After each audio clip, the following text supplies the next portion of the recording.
Welcome, everybody. Let's go Niners. My name is Jason Aponte.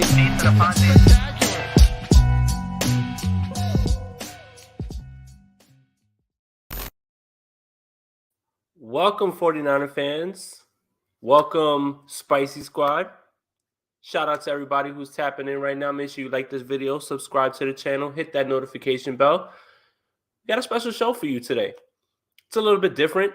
We're going to do our call-in show, and the link is for the people who are part of the membership. We're going to have some fans jump in and out. We're going to have some analysts jump in and out. So let's get to it. Our first analyst to jump in is the host of what I would say probably the best 49er podcast out there, and the guy who carries that podcast on his back, Mr. Andrew Pasquini. Is that why my back's been sore all day? As I carry the podcast on my back? Is that what that is? Sure is. So, what we're gonna do first is we have a caller already. Ooh. What we're gonna do is we're gonna preface this show before we bring on our first caller, and we're gonna preface this show and talk about things that are on my mind. Anybody who's ever followed me on Twitter, followed the podcast, followed this channel, knows that I have an affinity for a certain Washington football team receiver. And today, that Washington football team receiver got the bag. Has a lot to do with Deebo Samuel, doesn't it, Andrew? Just a little bit. I've heard whispers that there's some sort of contract dispute between Deebo Samuel and the 49ers. Whispers. Per sources. Shout out to everybody checking in. Make sure you like this video, sub the channel. Make sure that you go check out that new Sprint Right Option podcast if you haven't on the audio portion. And then, double back and watch it, because hearing it is good. Seeing it is pretty cool too as well. But I've got thoughts, and a lot of people have asked me because, yes, Terry McLaurin got paid today. Mm-hmm. And that is a big deal because it does impact Deebo Samuel. But I wanted to talk about it because it's been asked to me, hey, who do you prefer? Who would you rather have? Gun to your head. And I think the simplest answer is Deebo Samuel is the better football player. Mm-hmm. Terry McLaurin is the better receiver. Mm-hmm. And I've got some things to show you guys to kind of back that up. And I don't think that that's a knock on either of them. I think that's just a way that you go about it, right? Like what would you say, Andrew, before we bring on our first caller? Yeah, I absolutely agree. It really comes down to what you're looking for in a receiver. I've looked at numbers today. Haven't got a chance to look at the tape. The news came out earlier today and all that stuff. But I got to look at the numbers, and I think there's some interesting discrepancies going on with it. And honestly, man, to me, this question is such a toss-up because it comes down to what you want and what you want in a receiver. Both the same age, both the same round, not the same round, second versus third, but, same type of money we're going to be talking about in that sense. So, yeah, man, this is such an intriguing conversation of who would you rather have, Terry McLaurin or Deebo Samuel? Well, let's bring on our first caller. Giannis, again, where are you from in the world? Giannis? Hey, can you hear me? What's up, buddy? Yes. Yes, we can hear you. What's up, buddy? This light is still messing up, and the others are asleep. It's late here, so I could go up because the light upstairs is much better than where I am right now, which is obviously the basement. But anyways. No, hey, it's good. Again, I know that you're on a different part of the country and it's really late, and I appreciate you tapping in with us, man. It means a lot. So, Giannis, what do you want to talk about? All right, so you know what? And let me pose the question to you. Let's bring you into the panel. Let's bring it in. Terry McLaurin, Deebo Samuel, both in the same draft class, possibly could have been in another multiverse, both 49ers, right? If the 49ers don't select Jalen Hurd, they select Terry McLaurin. Their first three draft picks could have been Nick Bosa, Deebo Samuel, Terry McLaurin. Now, yes. Could you pay all three of them? That's a story for another day, but it is a world. Where do you stand, Giannis, on Terry McLaurin, Deebo Samuel? And in your eyes, who would you prefer in that way? Well, like you said, I heard what you said. When you said that Deebo is the better football player, but McLaurin is the better receiver. I think you could just tell that by watching games. Like some of the routes that McLaurin runs, I haven't seen from Deebo. Now you can also say, okay, is that part of the system, blah, blah, blah. But I didn't see Deebo do that even in college. Like maybe that's just his skill set. I feel like McLaurin is much better, like polished receiver. But overall, who would I take? I would take Deebo because Deebo can take a 3-yard pass to the house, and so I just feel like McLaurin, like even though he's a beast, I feel like he could be even more of a beast with better quarterback play. While Deebo, I feel like he could be a beast regardless. That's my opinion. So, Terry McLaurin averages over 1,000 yards every single year, and he's played with some very poor quarterback play. Like that's putting it mildly at this point, right? Deebo Samuel is definitely better with the ball in his hands, but Terry McLaurin, for me, it begs the question: if he did have better quarterback play, what could his numbers really look like? Because if you actually watch the game film, there's plenty of times where he smokes a route and he's by himself, like literally, and either his quarterback doesn't throw it or he does throw it and it's nowhere near, it's underthrown, it's overthrown.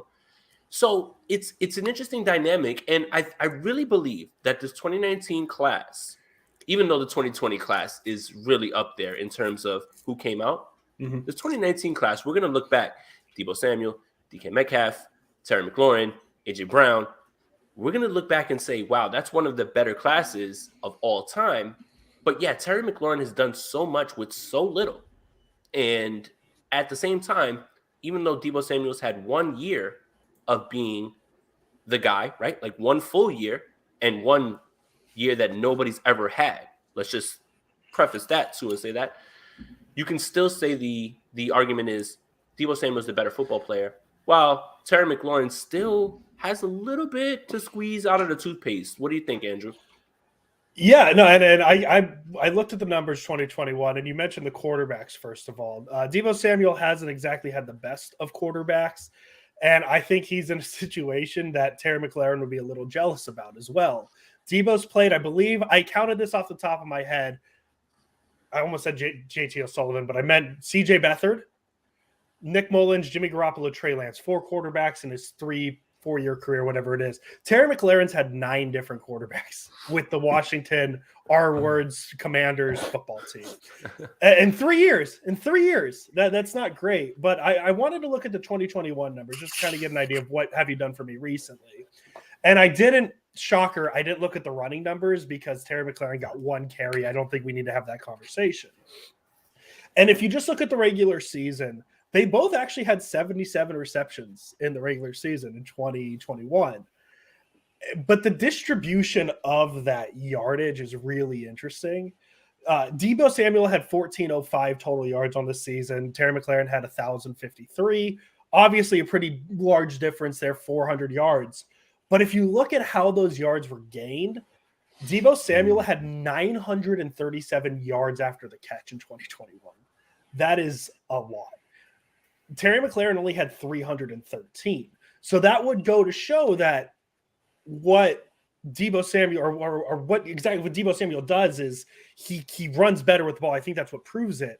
But also if you look at the percentage of targets of where they caught the ball at, 64% of Deebo Samuel's targets were behind the line of scrimmage up to 9 yards, where only 44% of Terry McLaurin's targets were in that same range. So from 10 yards beyond, Deebo only got 36% of his targets there compared to the 56.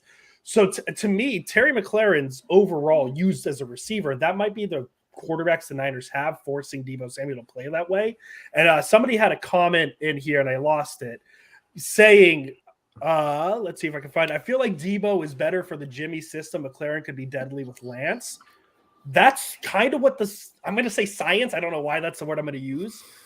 It shows, but I want to slow down a little bit on that because we don't know what Deebo looks like in a system that has a quarterback that can stretch the ball down the field.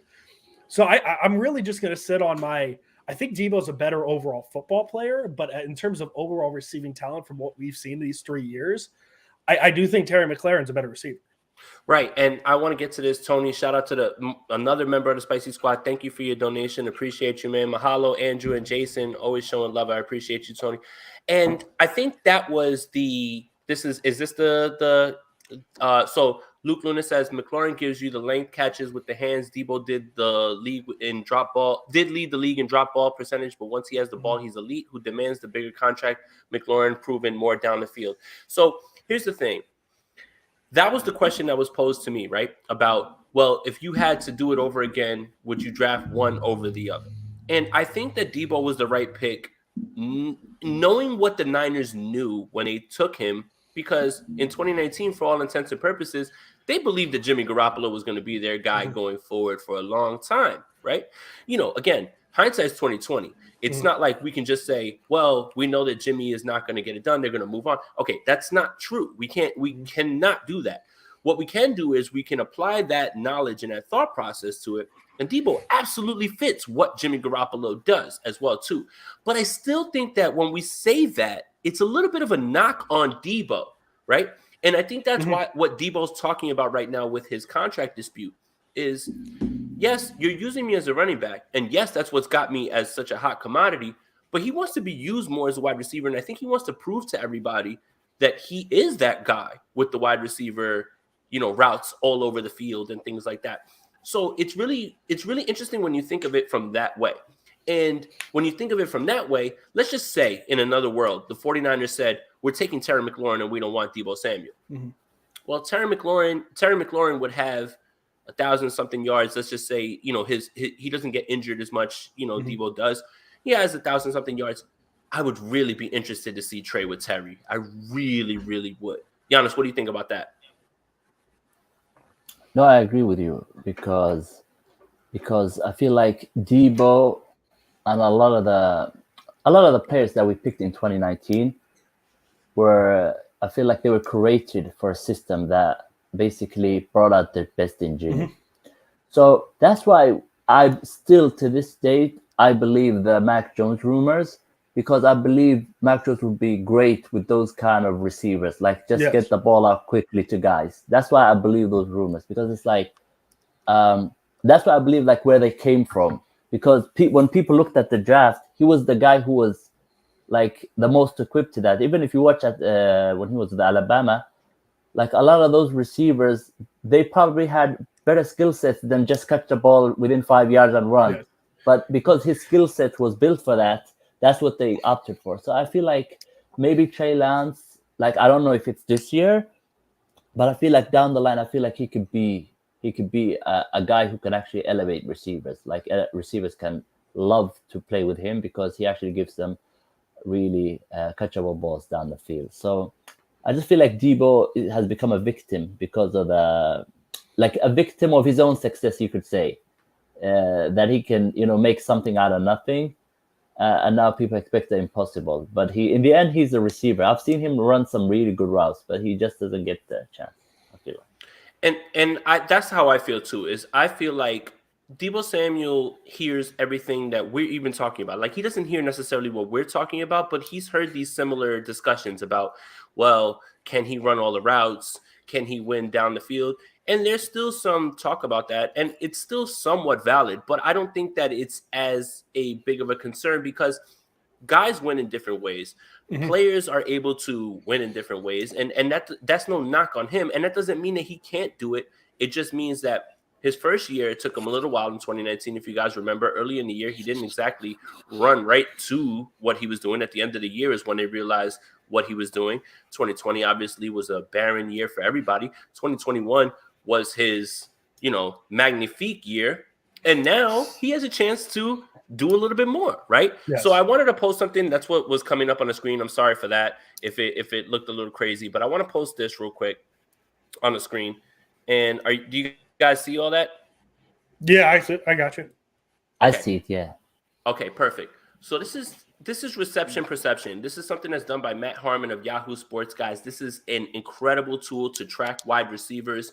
Sure, it's used for fantasy football, and I use it for that. That's what it's mainly used for, but it is a great way to chart how guys win. This is Terry McLaurin's success by route in 2021, if you guys can all see that, okay? So down here, you have screen, you have slant, you have flat. Other means just basically whether it's a wheel route or something that they're just trying to get him the ball real quick. curl, dig, post, 9, which is straight, corner, out, and come back. Do you see all that green? Terry McLaurin, for a team that is barren with quarterback play and doesn't really have success with other receivers in terms of wide receiver 2 or somebody that you really need to watch at that point, right? Like Terry McLaurin has who? Curtis Samuel, who I love, has been off injured. Logan Thomas is a tight end.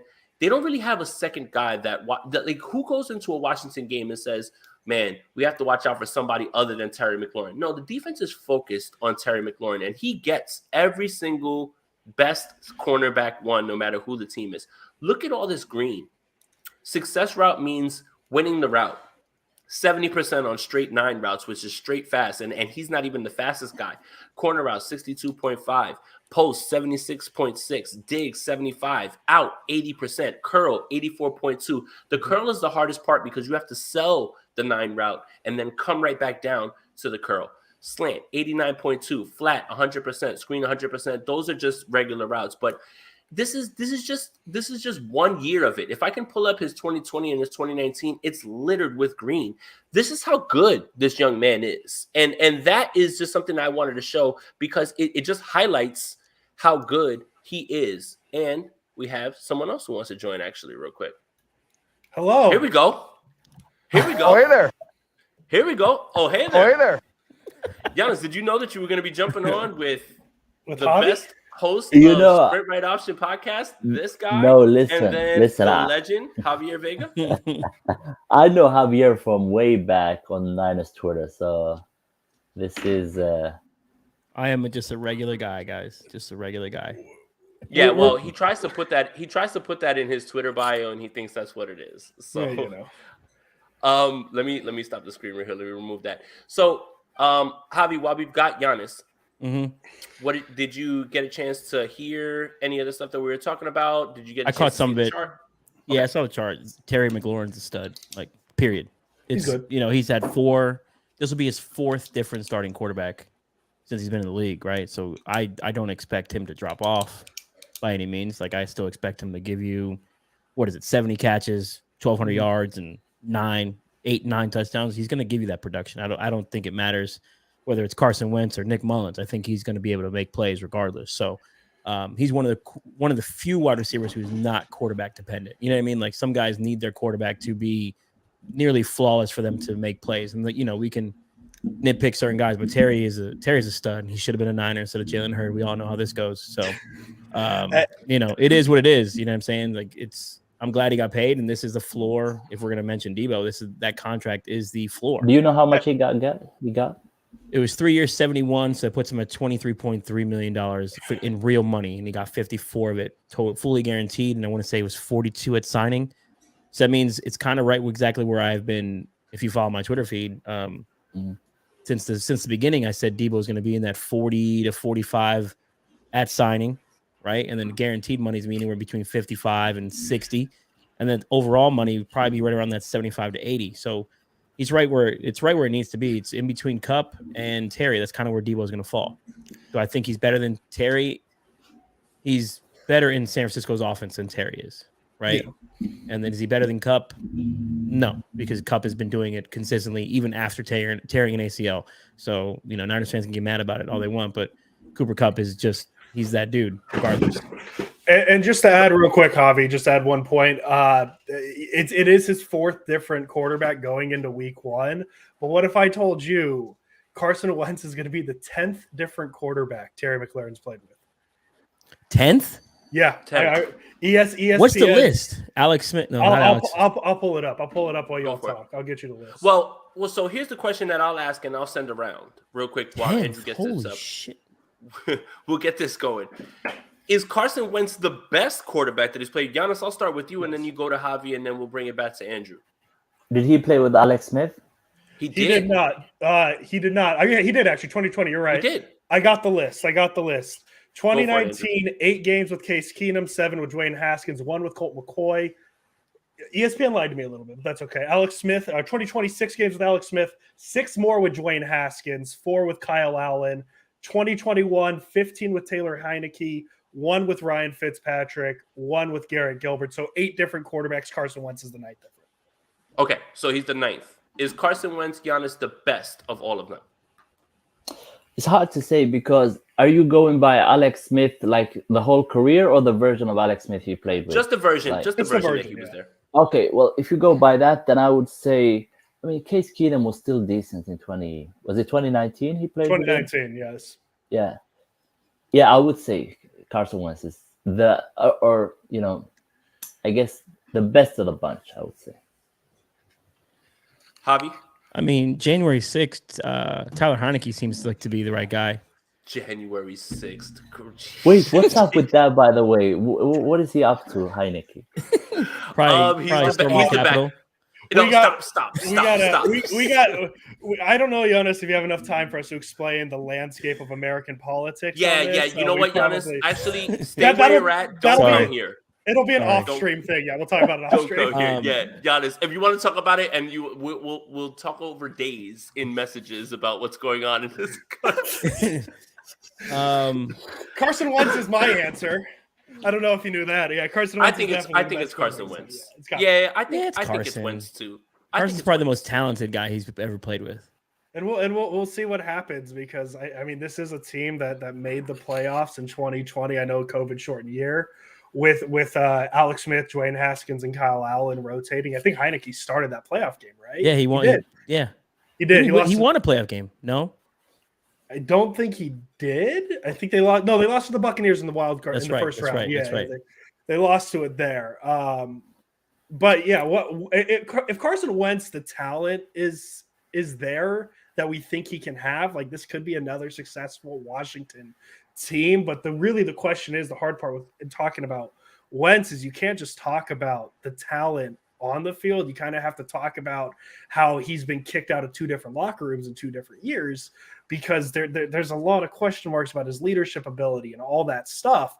So I'm interested to see where Wentz is and what form of Wentz Washington gets, because if they get that MVP candidate from 18, the year the Eagles won the Super Bowl, we might be talking about a team that maybe if the defense holds up as is, maybe is in the discussion of winning the East, maybe. But do you think that year was the outlier at this point? But I think that year's more so the outlier. Obviously, I can't bank on a Carson Wentz 4 years ago, but and he wasn't terrible last year though. That's the weird part. He wasn't bad. Yes, he wasn't bad. Down the stretch, he fizzled out. And again, when Andrew talks about the leadership, it's more about, again, and I don't want to turn this into this, the buzz around at the combine. We were obviously in Indianapolis. The worst kept secret was that the Colts were fed up with him because of the way he handled not taking the vaccine, being the leader, right? Like if a wide receiver doesn't take the vaccine, okay. But if your quarterback doesn't and you lose a week, which they did, and then they wound up losing that week in terms of preparation, and they didn't make the playoffs because of that, it was something that Jim Irsay couldn't, deal with at that point, and it was the worst kept secret that they were just moving on from him. Look, again, that's not my personal belief, anything like that. I'm not trying to impose anything like that. I'm just telling you what Jim Irsay didn't want to put up with. And again, Carson Wentz had already come from a reputation where the Eagles didn't necessarily like the way that he handled things. Then you go to Indianapolis, where you think that the coach that, you had some chemistry with when they went to that Super Bowl year. Remember, the statue in front of Philadelphia, it's not Carson Wentz. It's Nick Foles, right before they called it Philly Special. Remember, they didn't make the playoffs with Nick Foles. They made it with Carson Wentz. Nick Foles just sealed the deal. And now he's a legend because Philly has their championship. Go for it. And then they made the playoffs the following year because Wentz got hurt and Foles won a playoff game in Chicago. Right. I forgot about that. Mm-hmm. Okay. So they love Foles in Philly, bro. They do. They love Foles. He's like Rocky. Yeah, and that's what that statue is. It's a bronze statue of what's his name? God, the coach. He's the coach of the Jaguars. Doug Peterson. He's holding up the Philly Special and he's showing him, and that's what they take pictures in front of that thing. So Carson Wentz had to come back in that building, look at that statue every single day, when he was walking through. So there's just a lot of stuff that goes on to it. Look, again, I don't want to talk about personal beliefs. That doesn't matter. It's not. I'm just telling you what led to his departure from there. And it just seems like the guy has his own set of beliefs, and whether it rubs his ownership the wrong way, it really doesn't matter to him in that way. That's what I'll say. So, but Giannis, what time is it where you are right now? It's 2:30. Christ, man. Giannis. But it's morning? summer break. It's summer break. I don't have work until I have 2 more weeks of no work. All right, awesome. Well, I'm glad you tapped in with us. You're the only caller so far. The Spicy Squad, like you guys, the link is in YouTube on the community page. You can click in. We'll bring you in. You guys can talk about whatever you want. Here's what we'll talk about, and I'll divert the conversation to this. Terry's deal. How does this affect Deebo Samuel? I'll start with Javi. I'll go to Andrew, and then I'll ask Giannis. It's just the floor, right? Like you had all these deals get done. AJ Brown, I forget what AJ Brown's deal was. It was 4 for $100, right? It puts him at 20. It was at 19 point something mil per, right? The real money. Then you have the Terry deal, which is 3 for 73 or 71, whatever it was. That puts it at 23.1. So you know, and then you line it up with Cup and the other guys. You know, Deebo, what do you say in early April? If it ain't 25, we're not signing, right? So if you can take a guess, hey, they're going to do a 3-year, $75 million deal. There's your 25, but then when you actually throw in the real money with the guaranteed signing and the guaranteed portion of it, I think this is going to fall into that $23.5, $23.7 million deal because you know how the Niners structure their contracts. We know how the rest of the league structures their contracts. The real money is what the total guarantee is, not your practical guarantees of what the life of the contract is. Now, can Deebo see the full life of that contract 3 years from now? Sure, maybe, right? You know, we don't know how well his body's going to hold up. So it's just, you know, it's something that we're going to have to watch. And I think we're getting much closer to that getting done. Like Deebo shows up for minicamp. Deebo and his teammates, you know, what did Brandon Ayuk say in the first OTA practice or the first minicamp? Yeah, we were just FaceTime with Deebo. Like this was I haven't potted in a while, so I got a lot of stuff to get off the brain here. But go for it. Like initially, I was mad at Deebo Samuel. Like, damn, bro, like what's the deal? But then when you start to really look at the situation, it all felt like a timing situation, right? All these wide receivers getting paid. Deebo won his money in a certain period. Do I think Dandy and Deebo pushed hard enough to get traded? Absolutely not. Right? This is the best situation for a wide receiver like Deebo Samuel. It is in San Francisco, or it would be somewhere where they run a similar style of offense, right? The best marriage of wide receiver and head coach is probably Kyle Shanahan and Deebo Samuel. So that just makes too much sense. So, right, and then if he was so mad or upset about the whole situation, do you think he'd show up to minicamp? Probably not, right? You'd risk those things because DK didn't show up. Remember that? Right. So I don't think he pushed hard enough for that thing to happen. Right. Once the draft happened, we all knew that there was never going to be a trade. The Niners aren't stupid. They're not going to go and say, hey, let's go get some future first round picks by sending our best offensive weapon to some other team that could, let's just say it was the Jets, right? Let's just say the Jets let's say the Jets go from wherever they were, 3-13 to 10-6. Now you're saying you got picked 23 for Deebo Samuel? Like, that's not equal compensation. No, you don't take that chance. So that doesn't make any sense there, right? So then just the timeline of everything lining up. He gets back on his IG. I love that, not I love the Niners, but everything's back with Niner content. And then he's in LA, then he's working out in California, kind of dispelling all the narratives that he doesn't like LA. And then he shows up for minicamp. He's on the sidelines with the guys, right? And shout out to Guy Haberman and John Middlecoff. They talked about it. Like Deebo was running around, throwing the ball, in good spirits with the team. Kyle's comments during the press conference about the relationship. He's like, I don't care what's said in the media or on Instagram. I know what happens to a man, like man to man. And that was something that me and Leo talked about on the Oh Hey There podcast before I left, was there is value in face-to-face conversation, right? If you can get Deebo, John, and Kyle in the same room, things will soften, and whatever it is, well, you figure it out. Like, yo, Deebo, you don't want to rush the ball anymore. Okay, how about we just do this? We're not going to give you, 10 rushes a game like we were doing on the back end of the season. Let's say it's 2 or 3 and it's inside the red zone, and it shouldn't be inside the red zone. Like if we're in that 30-yard line mark from 30 to touchdown, that's Deebo's sweet spot. Mm-hmm. right? How many touchdowns he scored from 25 or less? Most of them, right, is a running back. So that's just kind of where it's at. Is he still going to take screen passes? Yeah. What's the difference between a screen pass that he takes in those running plays that he would take? Right? He's still not. Most of the time, he's going untouched last year. Did he take a beating in that Green Bay game? Absolutely. Did he take a beating in the Cowboy game? Absolutely. But that is part of your value, and I think they'd figure out a happy medium. Like, yo, as long as it doesn't go over 4 or 5 carries a game, we're fine. Because even 4 or 5 carries a game over 17 games is what? You're looking at 50 plus touches, basically what he had last year.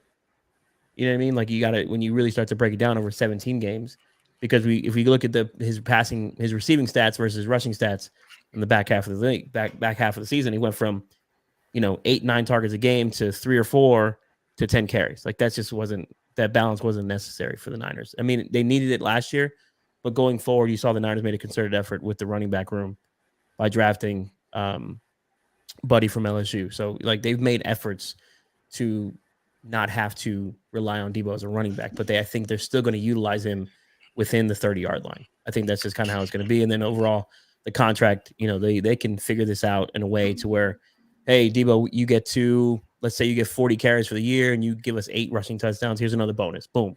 Like, there's ways to get this to where it makes sense for him and he can still sustain a long career. Giannis, I'm going to pass it to you. Bad.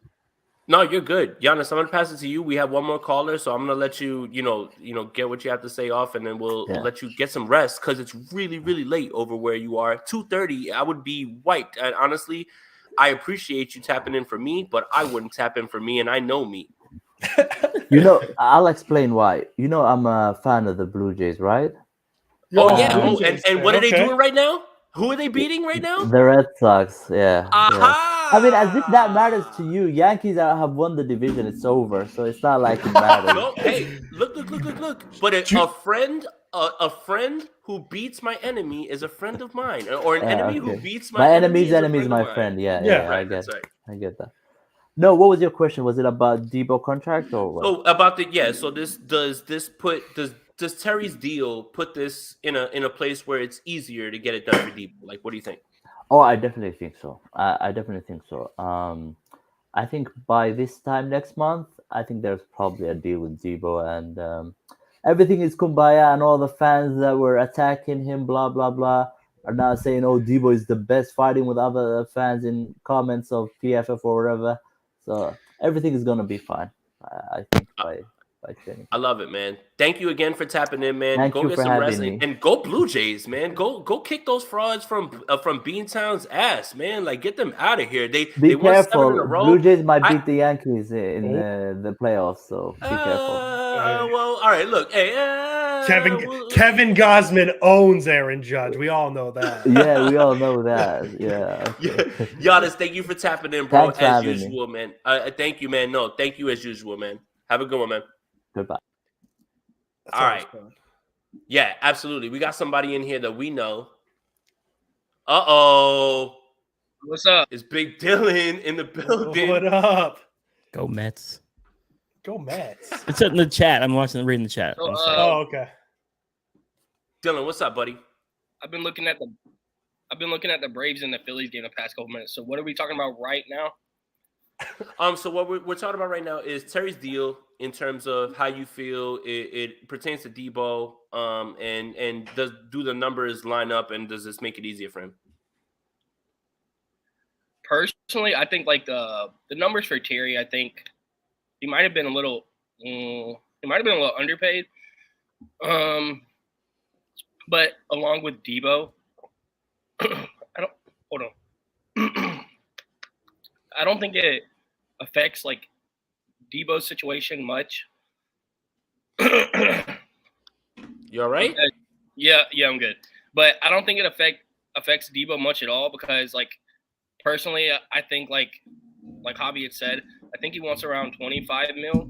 Sounds about right. So I think his deal will be closer to AJ Brown than Terry McLaurin. So I don't know if McLaurin's deal does much for Deebo. I personally don't think so. I might be wrong, but I think he'll probably push for the higher end of the market than what did Terry get? Was it like 18 a year maybe? I think it was, right? I think that's what So it plays out to. So Terry's deal with the actual money, it puts it at 23.3 per. Okay. So that puts him right. It puts him in between Devontae Adams and Tyreek Hill's money, because Tyreek got 24.8, and then I think the number was like 22.4, something like that for Devontae, because of the real actual guaranteed portion of it. You know what I mean? Like that's really how it breaks down over the life of the contract, that the portion that actually matters. So, you know, you put Deebo in that situation where he's probably going to end up where the money that actually really matters, it'll probably be, I think when we see the contract, you know, it'll be like when we see the contract, it'll be like, oh, $27 million per, but realistically it's like 23 and a half. You know what I mean? Yeah. Andrew, what do you think, buddy? Yeah, I think I'm closer to. I don't know how much the Terry McLaurin deal changes the Deebo. I always thought that the AJ Brown deal was what's going to be closest. I think the Niners are going to look to go 4 years, not just the 3. I think they're going to hit that 25 million. And kind of as Javi said, like that AAV, that 25 million, it's a great number to talk about. It's probably what Deebo's going to get. But with the way it's going to be structured, it's not going to be 25 million per year. None of these contracts are going to be 25 million per year, no matter how you break it down. And the example I always go to is the Von Miller. I know different position, different thing. Von Miller's not seeing 6 years, $120 million. That was what was reported. He's not going to see anywhere near that. So it's going to be one of those type of things where Deebo probably will be able to get as close to that 25 mil per year. I just don't think the Terry McLaurin thing changes much for what the Niners are going to do. I think the A.J. Brown deal was always going to be the one to kind of model this after compared to the Terry McLaurin deal. And as I said yesterday, and Javi kind of touched on it, and I just totally drew a blank on what that point was going to be. Wow, that's pretty impressive. That just disappeared as I was going to say it. So give me a second. I'll come back. And when I make that point, I'll have it. So just I went put back. Your hand up. Just put your hand up. Same agent for all of these players, right? Yeah. Isn't that interesting? And the real winner of this is the agent. Go for it, Andrew. Yes, and I made the point yesterday, the trade request not being rescinded, it didn't mean anything, as I said, and Javi kind of touched on it, because that's the last thing he has. Javi said the second the Jets made their pick, there is no point in trading Deebo Samuel. Deebo Samuel had nothing in his back pocket anymore. So if he says, you know what, I rescind the trade, you might as well just sign the contract at that point, because you have nothing else. You have no negotiation points anymore. So he has to keep that on the table, or else there's no reason not to just accept what the Niners give you at that moment. That's what. Okay. Dylan, let me ask you this. Now that I've got you on here and you've kind of heard us touch on this, and you know, Dylan is a vet from Clubhouse days. Like for the people that don't know, like Clubhouse before Twitter Spaces, Clubhouse was where we would commiserate to yell about the Mac Jones stuff, about what we wanted, you know, who we wanted, and all the stuff that we were hearing. We got so many good nuggets from people who were talking about, like, well, I've heard this and I've heard this. Dylan, Deebo versus McLaurin, where do you stand on this, and how do you look at them as football players? It's kind of like what you – I don't know what's going on. It's kind of what I saw you say earlier on Twitter today. I think Deebo is the better football player, but when it comes to the pure wide receiver, I think Terry McLaurin's better, because we've seen the polished route running. I'm not saying that Deebo can't do it, but I'm not sure that Deebo's route running ever at its peak will be what Terry McLaurin's even is right now. So the pure wide receiver, I'd rather have Terry McLaurin, but like, that doesn't matter, because here we run the offense that we run. So I think I would take Deebo. But then in another aspect, when you think about it, McLaurin has done it for a longer stretch. So I might actually take McLaurin. But in this exact second, like skill set wise, I think Deebo is better. But I might take McLaurin just because he's proven it longer. Here's the question that I'll pose to everybody. In an alternate universe, the 49ers' first 3 picks in 2019 are Nick Bosa, Deebo Samuel, Terry McLaurin. They don't take Brandon Ayuk the next year. No.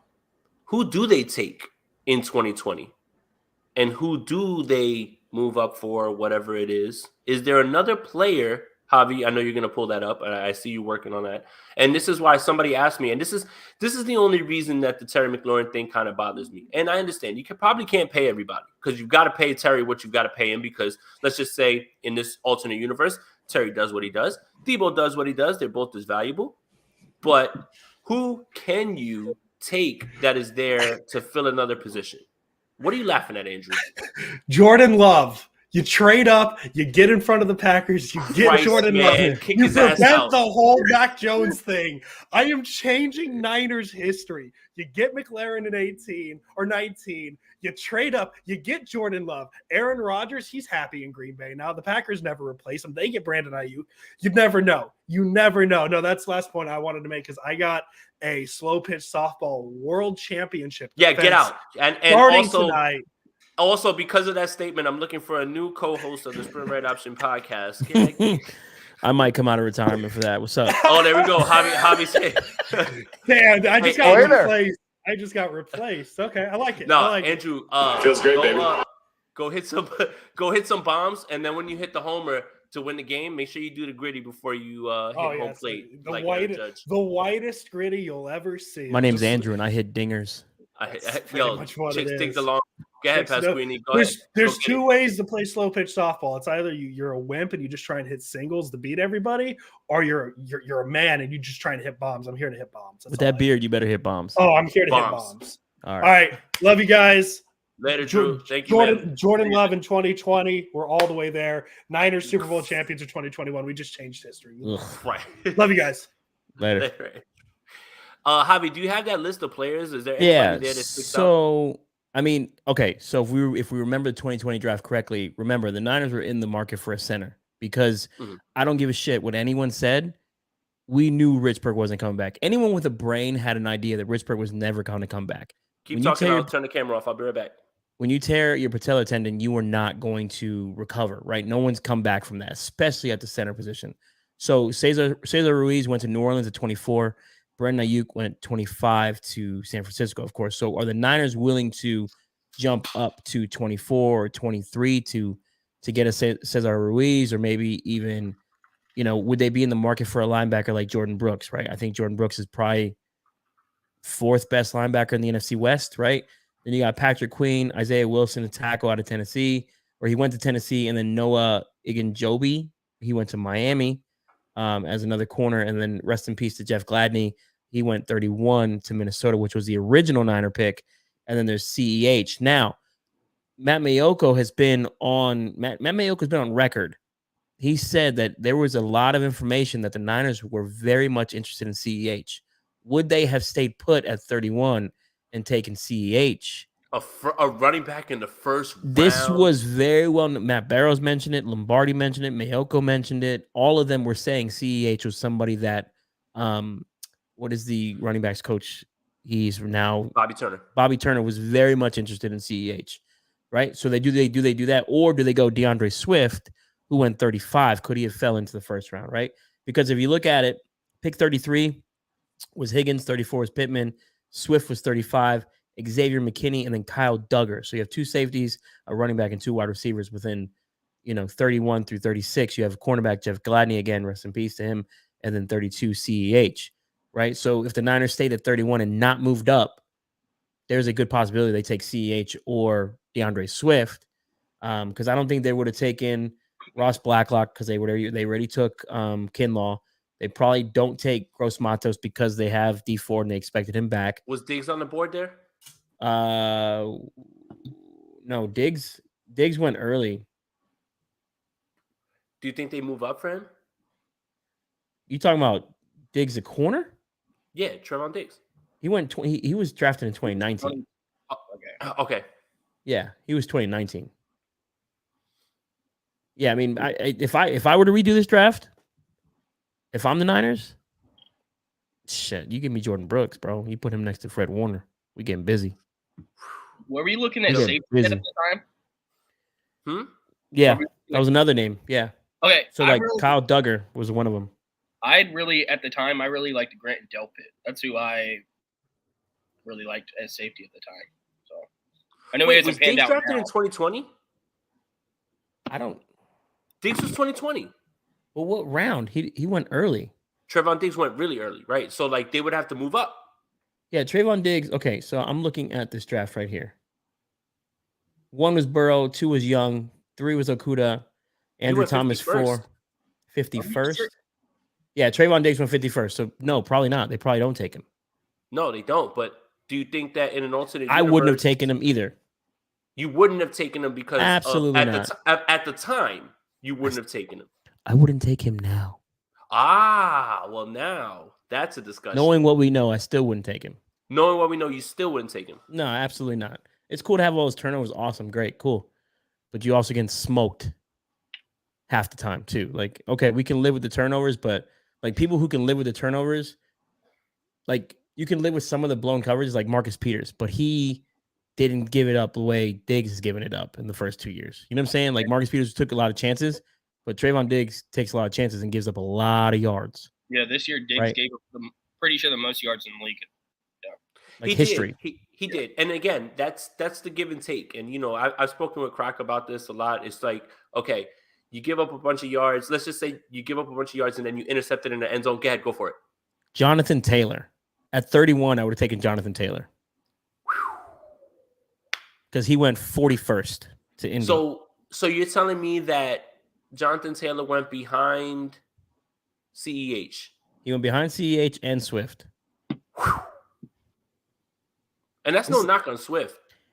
This is actually a pretty good exercise. And the other safety, Antoine Winfield, was a guy that I really liked for the Niners. Antoine Winfield is a baller. Mm-hmm. And that, right now, today, if you guys saw the PFF secondaries list came out, the Bucs are second on that list. A lot of that has to do with Antoine Winfield. Absolutely. Wow, this is a good exercise. And this is why I bring this up, because a lot of people are like, well, Jay, just let it go. They didn't take Terry McLaurin. They don't always take the guys that you want.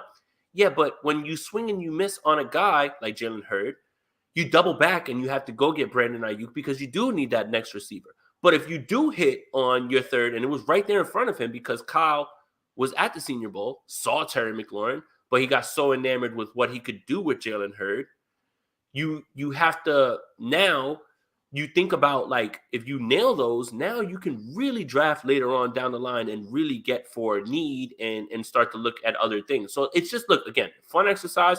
This team is still in a great spot. I'm just not trying to, I'm just trying to, like, have fun with this a lot, more than anything. Yeah, that's actually a pretty good exercise. With the Niners, had they taken Terry or just a different wide receiver, what would they have done in 2020? Like, that's and Jamal says because Taylor had a lot of wear and tear from carrying the Badgers. People overthought his work. And he had a his best days were in college. He's 22 or 23. And he had a gang of fumbles too. Remember? Yeah, he did. He's like 23 years old right now. Yeah. So look, I think this is for me. And B-Mac says, proud of you, Jason. This is it for me. I think this is my last time of getting it out. Right? Like I'm getting it out now. Terry's signed. It's done. I'm getting it out. And I'm doing a group therapy session with you guys. I want you guys to call in. I'll drop the link one more time. You don't even have to be in the Spicy Squad. I'm feeling good. We're having fun. If you guys want to hop in and talk with us, cool. The link is in the chat right now. I just want to get it out. That's it. And I'm just thinking of alternate realities because I just watched Multiverse of Madness, which was the Multiverse of Midness. Yes, that's what I'm gonna start calling it, the Multiverse of Midness. And there's alternate realities where Deebo Samuel, Terry McLaurin, Nick Bosa are all on the same team, and maybe they win a Super Bowl in 2019. I don't know, man. And Ariel says you don't have to let it go. I'm gonna let it go, Ariel, because so many people want me to let it go. There you go. If they had Terry McLaurin, do the Niners trade for Emmanuel Sanders? Aha! No, they don't. Maybe. And now they have a third. Here's a question I have. Have we ever seen a team pay two receivers top notch? Like you'll have that dilemma when you have Jamar Chase, Minnesota, and both come up. Okay, so they have Thielen and Diggs, but they traded Diggs. But here's the thing: Justin Jefferson is about to come up for his deal. How much is he going to ask for after he has the best season of his career this year? Now that Minnesota is going to move to that Rams pass happy offense, and he's going to be in that Cooper Kupp role, he's going to ask for $1 billion. Like these deals are insane. Your salary normally goes 26. up. That makes sense. I was going to say, will he ask for 30? Will he? I don't know. No, I think the realistic number would probably be the real money proportion will probably be in that 25, 26. Like the number that gets tweeted out by Adam Schefter would be like $31 million per year, but then you really look at the actual math of it, it's like 26 and a half. You know what I'm saying? Like, I don't think he's going to reset the entire market because you shouldn't. It's really bad roster construction if your wide receivers resetting the entire market, right? Especially with a team like the Vikings who don't know if their quarterback's going to be. They don't even know if their future quarterback's on the roster. Like Kellen Mond stinks. Right. Oh, he's so bad. Kirk Cousins got maybe 2-3 years left in Minnesota or just his career in general. So now you're looking for the future guy. Like, it doesn't make sense. And what are they doing with Danielle Hunter? And then their linebackers got to get paid because they got some young linebacker talent there. Corners, Their defense is really bad right now. Yeah, they're not in a good spot to go just say, hey, look, we're going to give Jefferson a bag while leaving the rest of the roster bare. You know what I mean? Like, this doesn't make sense.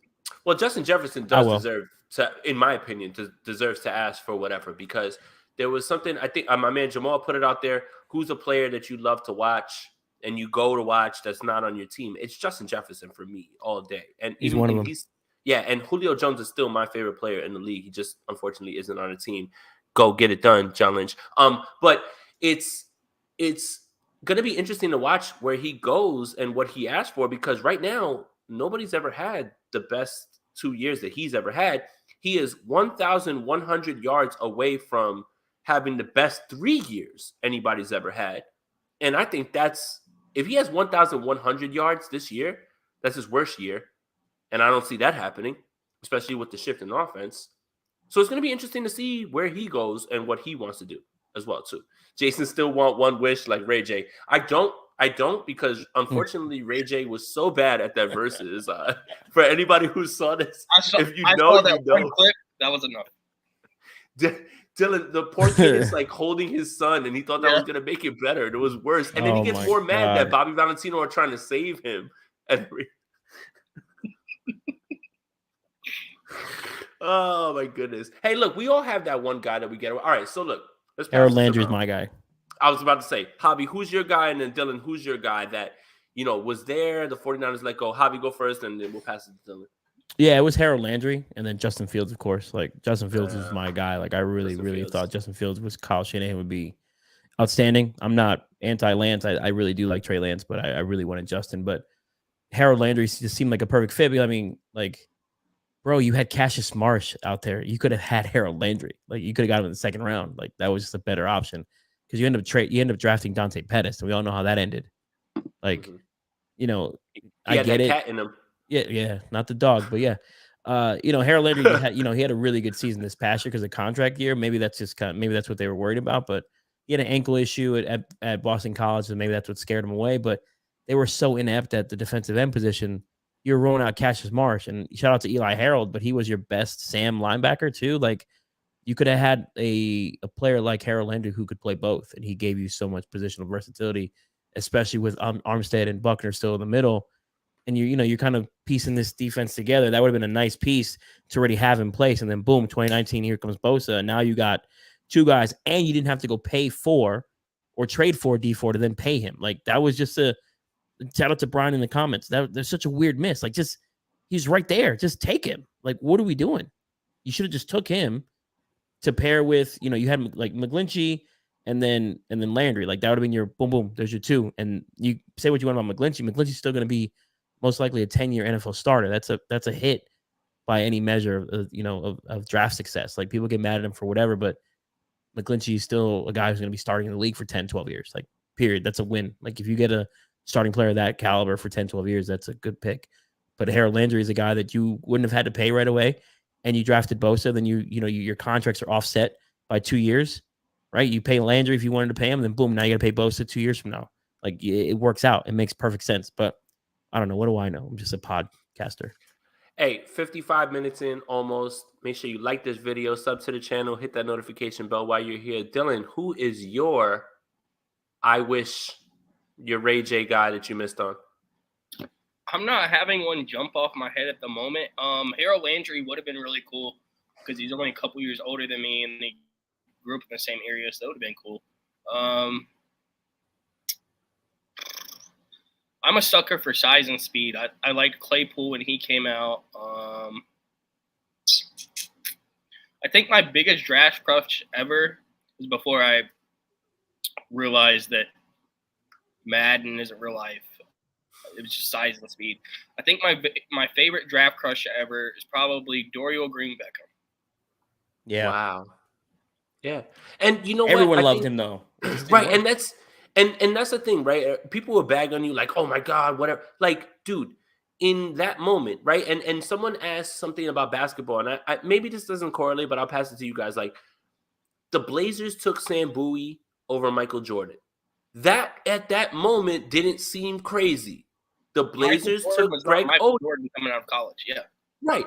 The Blazers took Greg Oden over Kevin Durant. That didn't sound as crazy. Now, in hindsight, you look crazy. You could have had Michael Jordan. You could have had Kevin Durant.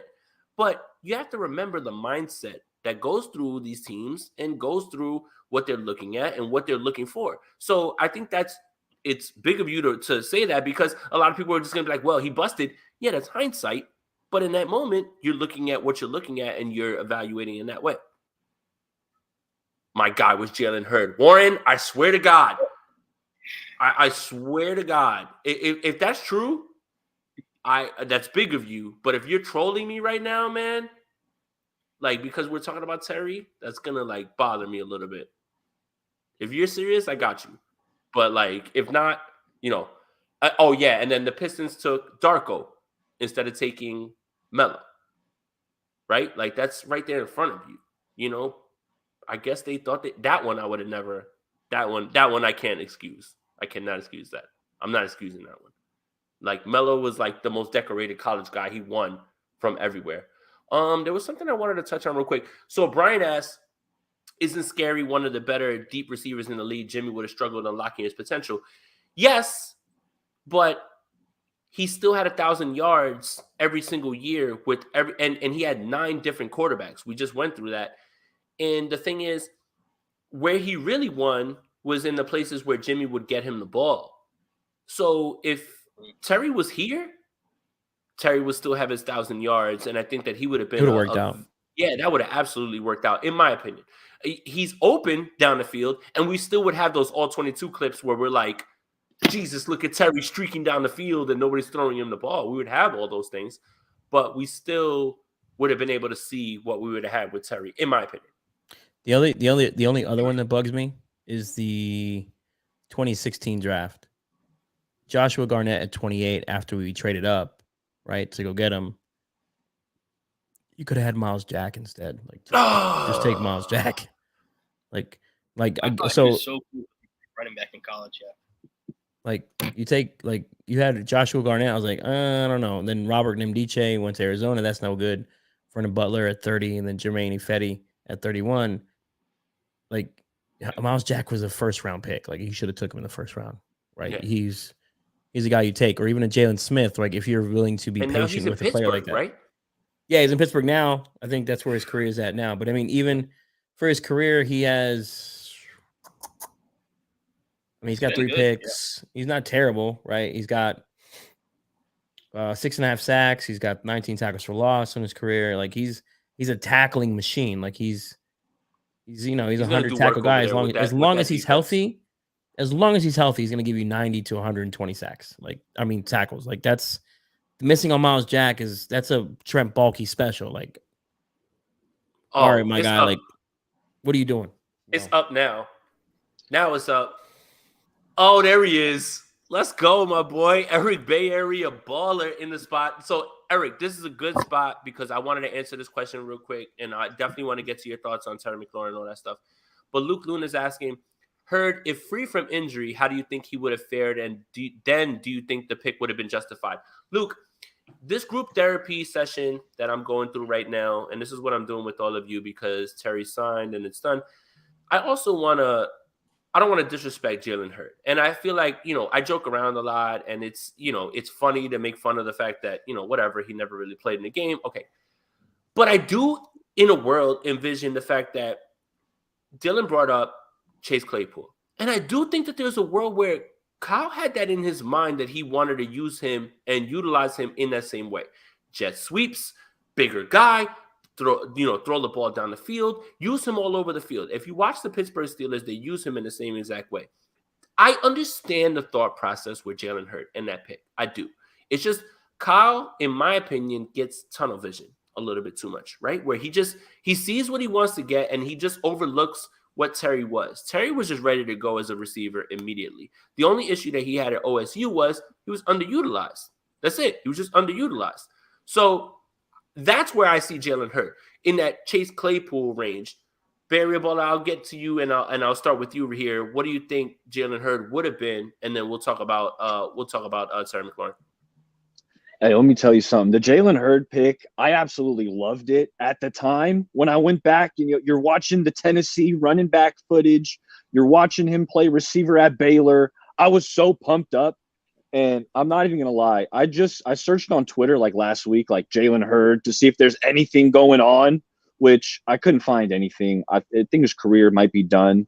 But at the time, I loved the pick. I thought the dude has the size, the speed, the physicality, to be a seamless fit in the Shanahan offense. And I like Claypool was a player. When I see Claypool on the field, that's who it makes me think of, in terms of what Jalen Hurd could have been.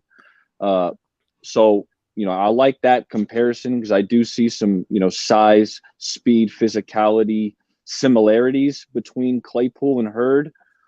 So I like the pick at the time. Now in hindsight, obviously it doesn't look too good, but injuries, you can't predict injuries. Barry Baller, Eric, and if you guys are not subscribed to this man's channel, please do it. He's putting out film content, film breakdowns, all that stuff. Make sure that you guys are a part of that. I'm going to ask you, and I'm not sure if you've been here. We talked about it. Deebo Samuel, Terry McLaurin, both receivers, but explain to me both of their games in your eyes. I think Deebo's the better football player, right? The things that Deebo Samuel does are very hard to find. And not to say that, McLaurin, it's easy to find a player like that, but I think you could go out and you could draft a guy with good route running skills, similar to McLaurin. But Deebo, you just can't go out and find players like Deebo Samuel. I mean, I'm trying to think of players in this past draft that somewhat comp to Deebo. It's like maybe Treylon Burks, and that's it. So I think Deebo is just on another level, just talent-wise, not to take anything away from McLaurin, but I'd prefer to have Deebo. Hey, and what's up, Javi? Because I never got to chat with Javi. What's up, Javi, bro? big fan. Thank you. Beast. Dylan, I never met you. What's up, Dylan? But, hey, I love these call-in shows. Jay, you're the man. Really, not to change the subjects, but I've been watching a bunch of footage. I've been watching a bunch of footage on Talanoa Hufanga. I watched his last 3 starts, right? Week 8 versus the Bears. He was lights out. Hufanga was phenomenal. He play was well. Exceptional in that Chicago Bears game. The next week against the Arizona Cardinals, he was bad.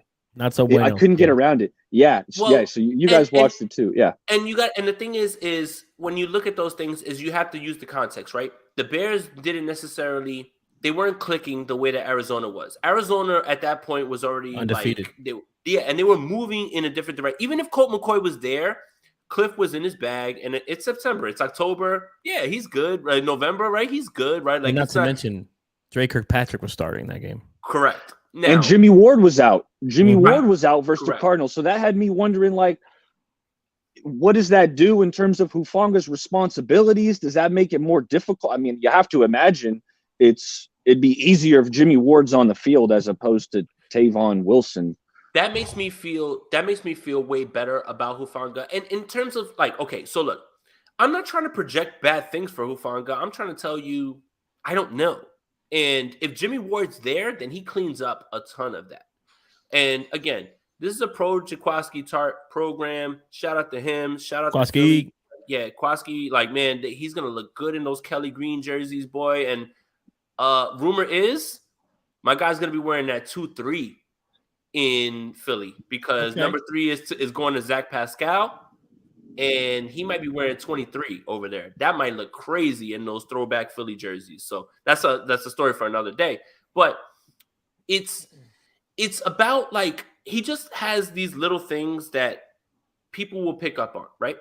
He's biting on this, and that's it. One step is behind you, and now Christian Kirk's behind you. That's it. It's okay. So if you can't win with your physicality or your physical skills, like you can't just run right back after you're beat, you have to win with instincts. So there's a world where Hufanga picks it up, right? Like he does, but he has to understand what they're trying to throw at him. He has to understand what the offense is doing, and that's just going to come with reps. So it's clear, I think, that he's going to be the starting safety. This team is trying to push that, and they've been trying to push it since last year. They're trying to push that now. That's good. Good. Put him out there. Let him understand what they're seeing. And I'll pass it to Dylan real quick. What do you think about Hufanga? And then we'll go to Javi. With that PFF list, I'd like to think that being at 16 has part to do with Hufanga, because most people are like probably see the name and like, who is this guy? And then I don't think it should have pulled us down to 16. Like, I think that's egregious. But well, Dylan, I'll say this, and not to cut you off. 16 had them one below Carolina, but it had them in a tier that was labeled ascending units. So I think they kind of covered themselves by saying Charvarius Ward's there. They don't know what Hufanga is at this point. And also they kind of labeled Jason Verrett at nickel corner. That didn't make a lot of sense to me because that would never happen. Jason Verrett can't play nickel corner. You can't just put his body in harm's way. So 16 does seem egregious because I went through it with Croc, and if you guys haven't checked the episode out, we did it earlier today. We went through it, and we went through some of the teams, and he was like, yeah, they're better than them. And yeah, sure, they should jump them. But I didn't necessarily feel as slighted necessarily when you think about the tiers. So the first tier is, where do you throw the ball? The second tier was not many issues. The third tier was ascending units. And I think that's a fair place to put this unit right now without seeing them play. I'm sorry, Dylan, go for it. Yeah, like you said, I don't want to like say, oh, he's going to be bad. But yeah, I'm a little worried because I don't know what he is going to be. And going into the season, that does leave me a little, like I said, worried. I'm not sure what we're going to get from him because at times the coverage wasn't the best, and that was the knock on him coming out of college. He's a in-the-box safety, but the coverage was a little better than I expected. But I would have liked to grab someone who instilled a little more confidence when it comes to coverage. But, yeah, I'm a little worried, but I'm not like, oh, my God, what are we going to do? We have Talanoa Hufanga starting, but I'm – I guess like in a gray area. I'm not sure. So. Well, that's a fine place to be because I think that's where we all are. Javi, where you at? Yeah, I don't have a problem with it. 16. I mean, think about it. The Niners weren't the greatest secondary last year either. Like, and they still got to an NFC title. Well, they were ranked 18 last year. Yeah, 16 seems just like a step up with Charvarius Ward being there. Yeah, it's a step up because you add Ward, right? But then you have to worry about the Hufanga thing. Like, can Jimmy Ward mask the Hufanga deficiencies? And I think the answer is probably yes. But if Ward goes down, then they are stuck with guys like Tavarius Moore and George Odom. Like, where do you go from there, right? So you run into those situations. And part of the thing with the secondary, like the Niners, look, we know what they value. They value pass rush, right? If you have a middle of the pack secondary and you have a top 5 pass rush, your secondary is going to be boosted into the top 10 because they're going to not have to cover as long because you got guys like Bosa and Drake Jackson and Armstead and Kinlaw and the other 17 guys going after the quarterback. So those time and coverage would go from, let's just say 4 seconds down to 2.5 seconds. And now you're not asking your secondary to be in coverage that long because your pass rush gets there so fast and it disrupts the other team's offense. So that's part of why that 16 doesn't bother me. Like these rankings, I don't know, man. None of these rankings really bother me because at the end of the day, they're just projecting, right? And I don't feel slighted as a fan, like, oh yeah, you're dissing my team. No, it's realistically the Niners don't have that great of a secondary. Emmanuel Mosley played at an All-Pro level last year. I think so. Charvarius Ward, we'll see. He's probably the second best corner on this team. I still think Mosley's better than him, right? And then nickel corner, we don't know what's going to happen with Diamador Lenore or what happens with Verrett. If you're going to bring Verrett back and he's healthy, then he's going to play outside. Now you got to slide Mosley inside. right? And then you still have the questions at strong safety. Are they going to rotate their safeties? Are they going to play 3 safety looks, which are Tavares Moore and Hufanga and Ward, right? Or are they going to play more 3 linebacker stuff where they have Greenlaw playing more coverage, right? And Aziz and Warner attacking, the line of scrimmage. Like, there's a lot of ways to play this. You Jason, you know how I feel. I thought they should have went with a safety in the draft this year, whether that was in the 2nd pick or the 3rd pick, whatever they needed to do. Yeah, Jalen Petrie. Nick Cross was staring him right in the face. Yeah, Nick Cross. I spoke to Nick Cross's agent several times. He had said they had plenty of discussion with the Niners. They just didn't take him, right? So, like, there's just, the question mark is really that safety position and what do they do at nickel, because K1's gone now. And K1 didn't have that great of a year last year either. So if your step up is to move Mosley into nickel and Verrett is healthy, then yeah, you got a really good secondary. And what about Ambry Thomas? Is he progressing? Is he someone that can fight for that second cornerback spot, right? he's depth now. Yeah, I think he's just going to be a depth guy. And people hate that conversation, but it is what it is. That's actually really good. And if he's your third corner, he's your third corner. I don't understand how that's not a bad thing. It's not a bad thing, right? So it's just, at 16, cool. I'm happy with in the middle of the pack secondary with a top 5 pass rush. That works for me. It's still, and you know what's funny about this, Javi and Dylan? We got another caller, so I'm not trying to like bounce you or anything, but I am gonna bounce you, like, kind of. But look, Dylan, you're still the homie, and you know that we talk all the time or whatever. But the thing is this, and before I let you go, Dylan, I just want to say this. This is the best secondary, in my opinion, that they've had the entire time during the Shanahan Lynch era, and we haven't even seen them take a snap yet, right? Yeah. So that's the thing about this is you marry that pass rush with this. There's still another level of this defense that can be unlocked. And that's what's exciting about this. Look, I know it's January, June 28th. I know that it's optimism season. Everybody's in the best shape of their life season right now.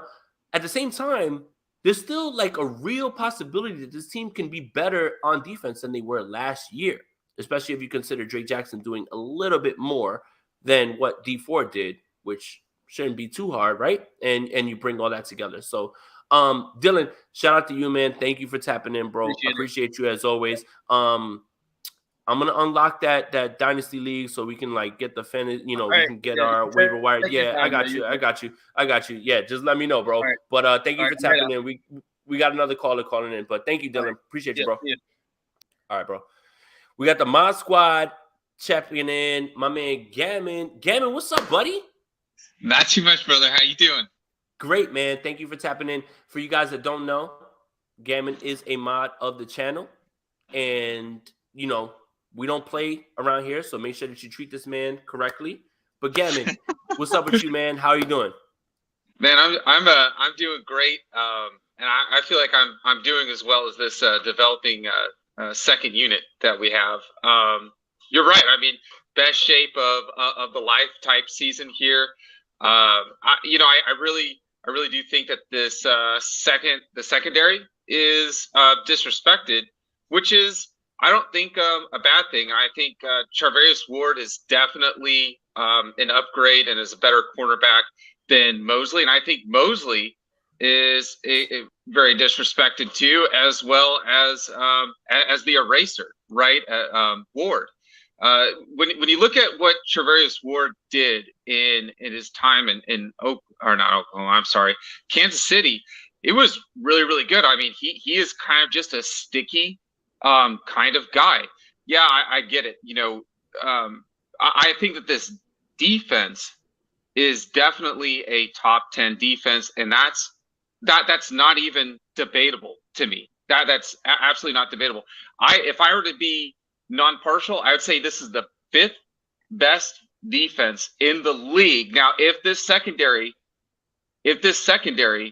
can get some takeaways, then I think that's solidified. But when you're talking about a pass rush unit, right, as far as getting after the passer and all that's concerned, I think it's amazing. I do think that Kinlaw is going to have a very good season as well. I'm just, my biggest things, right? My biggest concerns when it was coming into this start of this season was really that the depth would be improved. And I think like what you guys said, Ambry Thomas being that third, second string, third string kind of like cornerback, that's wonderful because I just don't know how we keep. And I think Dante Johnson's a nice guy, but it just seems like I can always count on seeing that guy back on the roster. Death taxes and Dante Johnson being right. That's it. That is it. But if we finally built up enough quality depth behind, so if we have Verrett and Ambry Thomas, and those are your two guys coming off of the bench, to me, that is leaps and bounds beyond where we were at last season. And then as far as like Kwan Williams, right? Look, the way that I always saw him was I always saw him as kind of like a short area kind of coverage corner. I never saw him as that guy who could just erase another good quality team's corner. A slot wide receiver. But he was just great at playing around the line of scrimmage, I guess is the way I would describe if our team could keep all the plays at the line of scrimmage. Kwan Williams to me at that point he's like a Pro Bowl type nickel corner. But after that, we're talking about intermediate, deep. He's not that. His strength is absolutely near the line of scrimmage. And I'm not really too worried about Hufanga at all. To be honest, I think, and here's why. I don't.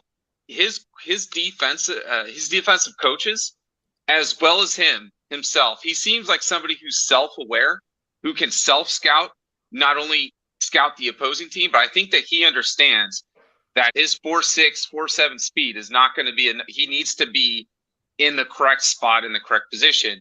Mm-hmm. Where I think that hurts the defense is I don't think that they're going to be able to interchange him and give all the different exotic looks to the opposing offenses like you could with Tart, right? Tart and Ward, they could interchange. I don't think that's a real possibility, but the depth is super underrated too, Gammon. Like that's the thing that like a lot of people like want to say, oh well, Tart was slow. Tart's faster than people gave him credit for, man. Like he like and I don't mean to cut you off. I just want to like make this point real quick. In the Philly game, when Diamador Lenore gave up that deep pass over his head that would have ended up as a touchdown, Tart runs that down and stops it. And then what happens? 4 plays at the goal line, turnover on downs. And that game changes in that way. In the same way that you guys want to say, well, you dropped that pick, you're not in the NFC Championship game if he doesn't run down the play at the end of the game, at the end of the half, and in the same way. Go for it again. Yeah, absolutely. That 100%. I mean, just the athleticism that he had, and then again, knowing the assignment. And I think that also too, when it comes down to Tart, a lot does have to be said about the chemistry that he and Ward had playing together, I think since high school. Like, could you imagine that? Just like looking at your high school, brother, like all those wars and everything, your war buddy, and then go for it, Javi. No, you're good. I wanted to. There's a comment in here, kind of irritated me a little bit here. He said, "No, Javier, you must have a good secondary. You only get 1 or 2 sacks per game, and offense averages 35 to 40 passes per game." Okay, real quick. DVOA 2021. The 49ers were 7th in total defensive DVOA. 15th versus the pass, and 2nd versus the run. Okay. 2020, 6th in total DVOA, 7th versus the pass, 10th versus the run. 2019, number 2 defensive DVOA, 2nd versus the pass, and 9th versus the rush. Do we think in 2019 that 49ers secondary was really that good, or was it the pass rush who benefited them more? Pass rush. Thank you very much. I rest my case. 100%. 100% was the pass rush. And the Niners had 48 sacks in 2019 and 48 sacks in 2021. Super Bowl appearance, NFC Championship game appearance, and the Niners had a blitz rate of 19% in 2021. Yeah. And they still had the 15th best secondary or pass defense. I think it's the pass rush. And I think that another stat that's probably not being brought up too is the pressures. We talk about a lot of the sacks. Some teams do have more sacks than the 49ers, but the amount of pressures and the times that those guys have to throw.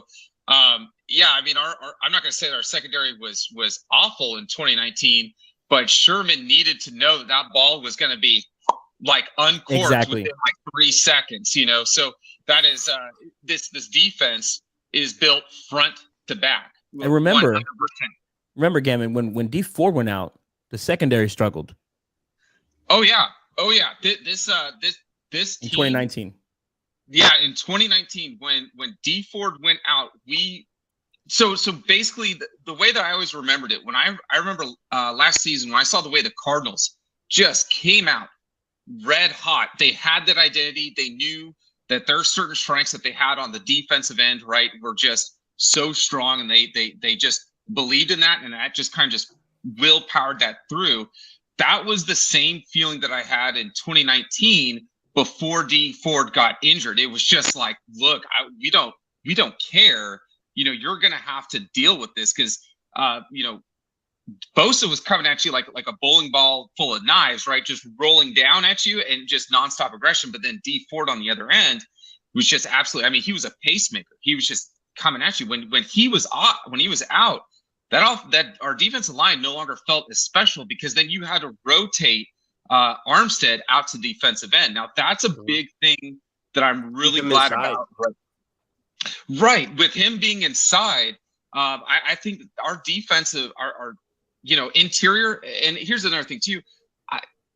Javon Kinlaw, I think there's two people, right, that I think they're going to be unfairly judged no matter, how well they do or not how well they do. And one of them is Javon Kinlaw. If Javon Kinlaw only gets 2.5 sacks this next season, I feel like people are going to write him off as a bust. But the thing that I want people to remember is his job is really just to eat up, double tackles the same way Justin Smith was.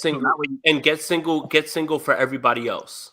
But you know what? Here's where I push back on that, though. Here's where I push back on that. When you're drafting a defensive lineman in the top 15, the guy needs to be able to get after the quarterback. You don't draft a defensive lineman, whether it's a D tackle or not, to clog up space and be a run stopper. You don't do that in the top 15. But one last thing before I get out of here, I wanted to build off of what Gammon said when he was talking about K1 in the slot and what the 49ers like with their slot corners, right? K1, you're right, Gammon. He's phenomenal at tackling. You can blitz him. And that's why I feel like Diamador Lenore isn't getting enough attention. I remember when we drafted him, PFF called him the best tackling corner in the draft. Those aren't my words. That's PFF. And and I feel like Demo got a bad rap last year. I feel like he was kind of under fire. I know he got benched. Well, he got oututilized a little, in my opinion, right? Like in the beginning, he was cast as an outside corner. That's not necessarily fair to him, right? That's what I would say. And that's where I'm looking at him for this starting nickelback role, at least to compete. I mean, I know we got a big competition going on for that nickel role, but in terms of what the 49ers stop sleeping on Darquise Denard. Oh, I'm staying asleep on him, dude. What does he do? He's like fucking 30 something now. Like, come on, man. He was on 2 practice squads last year. I'm going night on Darquez. But hey, watch out for Demo. And before I get out of here, I want to hear the three of you guys. Who is your pick? Week 1 starting nickel. I'm gonna go with. You know what? I'm gonna throw everybody off. I'm gonna go with Womack. What about you, Hav? Man, I feel we're like guessing right now. We still got training camp and I think it's going to be preseason. Mosley. And I think Tariq Castro-Fields pushes Hufanga for that strong safety spot. Ooh. Wow. And plus I'm a homer. It's Penn State guy. So yeah, because we have another caller actually too. I'm not trying to boot you at all, Eric, but I just I'm getting out of here, but I want to hear. I'm going Demo just because I don't think he's gotten enough attention, and I thought he played better than how I feel like it's being represented, how he played last year. So I'm going shot in the dark on Demo. What about you, Gammon? Well, we're all, if you're a 49ers fan, you wait for Javier to drop the internet bomb of, some code. Yo, look, don't let this man tell you he's retired. Don't let this man tell you he's retired. He called me today and he was like, "You doing a show?" He was like, "I'm kind of getting that itch." Yeah, it's like that. It's like Brett Favre, right? Like he wants to dip, but he wants to come back. Javi ain't going nowhere. Godfather So, Part 3. Every time I think I'm out, they pull me back in. Shout out to my guy. Shout out to my guy, Bay Area Baller, by the way, for tapping in. Make sure you guys tap in with him. And Swan Song, what's up, buddy? You gonna put your camera on, or are you gonna stay like that? No, I'm just gonna stay. I don't even have it set up anymore. How's it going, guys? Hey, thank you for calling in, bro. You're a long-time guy. I always see you in the chat. Appreciate you being here. We've been asking everybody who joins, and I guess we'll start it up again because that's the name of the show. Terry McLaurin gets his bag. Where do you compare Terry McLaurin and Deebo Samuel? And then I'll go you, then to Gammon, and we'll start up a new topic after that. I mean, the thing is, I try to be objective as much as I can, whether it's players from other teams and things like that, unless I don't like them, and that's something else, right? Like if they have an attitude, then I'll just hate them. I don't even care what they do.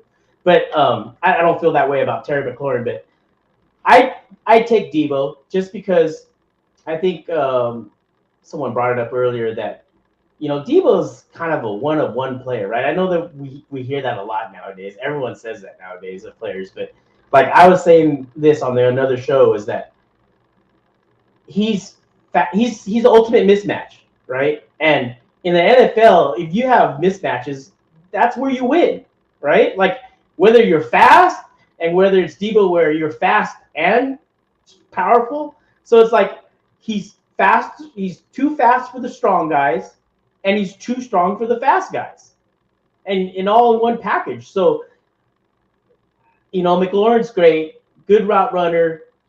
He's really athletic towards the ball when the ball's in the air and things like that. And yes, he plays on a much crappier team. So props to him. But at the same time, I don't think there's a receiver that's better for the 49ers than Deebo. It's very hard fair to see one. Very fair. And that's exactly where I was at with it. I think that Deebo's the better football player, definitely better fit for the scheme. I think that Terry's the better polished receiver. And it shows with his production, it shows with his quarterback play, and it shows in his tape. Gavin, what do you think? It's really hard to argue anything that hasn't been said, but I do think that that young Commanders wide receiver is unbelievable. I will say that I think that he's absolutely worth his top 5 wide receiver money. He's shifty, he's elusive, and here's the other thing too. He's been doing it since day one, not last year, not his second year, and then decide. He's been consistently doing it, and regardless of what other quarterback or whatever system offensive coordinator is being put in or put out, he has consistently been the guy, and he's been amazing. I wish I could say the same thing about Deebo, but I cannot. But here's what I can say about Deebo is I really, I'm in the Army right now, and I remember when the 49ers made the trade for Anquan Bolden, and I talked to like a Ravens fan at the time. I was like, hey, I know we played against him in the Super Bowl, but what kind of guy is he? And I just remember people were telling me, like my buddy was telling me, like, man, I miss Anquan Bolden so much. You guys are going to freaking love him. And that was exactly that. He didn't have the top end speed or anything, but that physicality, that mentality. Like I remember, at the time though, he would get tackled and the other person would get hurt and whatnot. And I think Swan Song, you made a great point and a really good statement on. I think both players are perfect for each other's systems that they're playing in. We need a wide receiver that is going to be an absolute dog at the line of scrimmage. Like, okay, yeah, maybe your corner might be better at his job than Deebo is as far as route running, but we're going to run the football, and your cornerback does not want to deal with Deebo Samuel, all game long, right there at the line of scrimmage. That was also too another big thing that I really liked about Hurd, Jalen Hurd, before he got injured, was that duality, and I think that's kind of a big thing when we're talking about Kyle Shanahan's system. Is you need to be what they say in like basketball, like kind of like a triple threat. You need to be able to block, run routes, and you need to. There's a chance you may be taking something out of the backfield. Even Kittle takes something out of the backfield. But yeah, I mean, I just that Anquan Bolden physicality mentality of just I'm going to hit you harder than your defense is going to hit me. I really I think the first player that I saw that on offense that wanted to hit a defensive player worse than that defensive player wanted to hit him was Frank Gore. Frank Gore was an absolute manimal. I'll never forget that game when we were playing against the Chicago Bears, and the Chicago Bears had Brian Urlacher, and I can't remember what the other Pro Bowl middle linebacker's name was that they had over there, and just Frank Gore, as far as a blocking running back, which was completely. I feel like also too that gets swept on the rug. I mean, he just dead a dude straight in his tracks. But yeah, I mean, when it comes down to Deebo Samuel, and also too, we forget about those little things about the about that blocking. I think that's a big reason too why you'll see a lot of times other teams will have like a small slot wide receiver, and then Kyle Shanahan's system, he likes to have these big guys on that line of scrimmage, right? He doesn't have the 5'9" Wes Welker or anything like that. I know we did for a little bit of time. Lance Briggs, that's it. Yeah, thank you. I can't believe I forgot his name. You forgot his name because he got erased from history. But yeah, I mean, so those kinds of things, and also too, I mean, when we're looking at Kyle Shanahan before he came over to the 49ers, he was really one of the few guys, and this just kind of goes to Kyle Shanahan's genius, that would run like a 1-3, right? One wide receiver, 3 tight end sets. So he kind of likes to run that big kind of those fronts, and that's really what you're looking for. You're not looking for a polished route runner. I don't think George Kittle's the most polished route running tight end, but these guys open, though.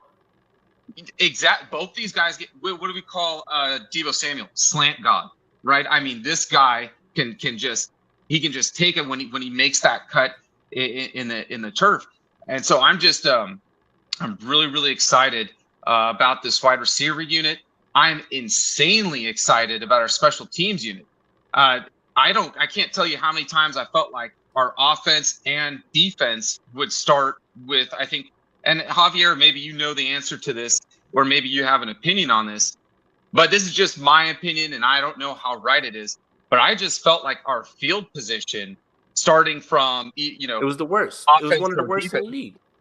I don't know that. I haven't looked at the numbers, Javier, but maybe you have something. The number, I believe it's somewhere where the 49ers were 28th, I believe. I can pull it up. Yeah, it was like 28th in like punt return, numbers, and then like 23rd on kickoff. That's not good. That's the bottom of the league, basically. So you're not off. It's again, trust your eyes. It doesn't matter what the numbers are. You are absolutely right when it comes to that. Yeah, and I was just thinking, like, because we're talking about our defense, and that was something I kind of forgot to put off. But another reason why I think that our defense will be why I feel like we're kind of disrespected is I think that the field position battle. I'm not saying like we're going to be top 3 special teams unit, but my goodness gracious, if we're just middling of the pack, I feel like our defense played with their back against the wall. I don't know how many times it felt like we put them 30 yards away from the end zone, at times. And so I just feel like with us being able to win that field of position battle, it's going to go a long way for both units. Javier, do you have any stats or anything like that pulled up? Gammon, real quick. No, I'm looking for it right now. But I agree. Hold on, my bad, completely. Because we have another caller real quick. Gammon, thank you so much for everything that you brought today. Like, that was perfect. My squad in the building. Appreciate you, bro. You were out here spitting, and I agree with you 100%. If this special teams unit improves just a little bit, this defense will be put in better positions 100%, man. Appreciate all you do for the channel, bro. And once again, thank you for your service. I know you're in the Army right now. That is more important than anything right now. And Javi knows he's a vet as well, too. Subscribe, out. Yep. Appreciate you, bro. So real quick to answer his question, splits by field position between for the Niners for their own 21 through 50, they had 476 snaps inside their own 21 to 50 yard line. So yes, their field position was not the greatest in 2021. Not the greatest. Nathan Banks, thank you for your donation. I appreciate all that you do. Keep up the great work, guys. ATS 49er, appreciate you for calling in, bro. What's going on with you? What's up, man? Just had to hop on, gotta show some love to the Spicy Squad. Hey, let's go, my boy. I appreciate that. So we're asking everybody the same thing. We asked Swanson the same thing. I don't know if you've been into the show. Talk to me about Deebo Samuel and Terry McLaurin and your feelings on both of those guys. So my whole thing with the Deebo Samuel situation is the same feeling I've had since all this stuff came out. Deebo's going to be extra. There's going to be drama. It don't mean nothing. Deebo's here still for a reason. He didn't get traded. And now we talking money. I'm sticking to it. He going to get paid. They're going to have to break him off.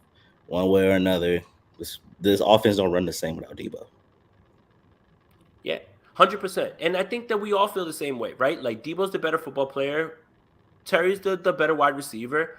There is a world where both of them are on the same team and they could coexist, and that's a beautiful thing. And I think, Javi, we went through the exercise, and it's just a fun exercise to do. That's it. It's not looking down on anything because the draft is such an imperfect process, right? We love guys and we fall in love with them, and you draft them and they don't work out, or you draft guys in the 6th round, they end up like Elijah Mitchell who have 1,000 yards and things like that. But it's just fun to think about. And when you think about that 2019 draft class, DK Metcalf, Deebo Samuel, AJ Brown, Terry McLaurin, this might be one of those draft classes that we look back on years down the line and say, probably one of the best that's ever come out. And these guys are legit, and they're all the biggest winner of all of this is their agent, who covers all of them at the same time as well, man. Smash that like button, guys. It's an hour 36 into this. Shout out to all of you guys for checking in, jumping in, all those things, man. It's awesome, man. Like, subscribe, hit that notification bell. Make sure you follow Javi on Twitter. He says he's retired.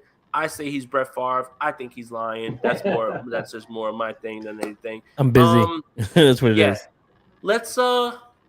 Let's throw this around real quick while we have you guys. And you know what? I'll try to end it here because I think I hear my daughter coughing in the background. Unfortunately, COVID's in my household right now at this point. Yeah, and we're just working through it.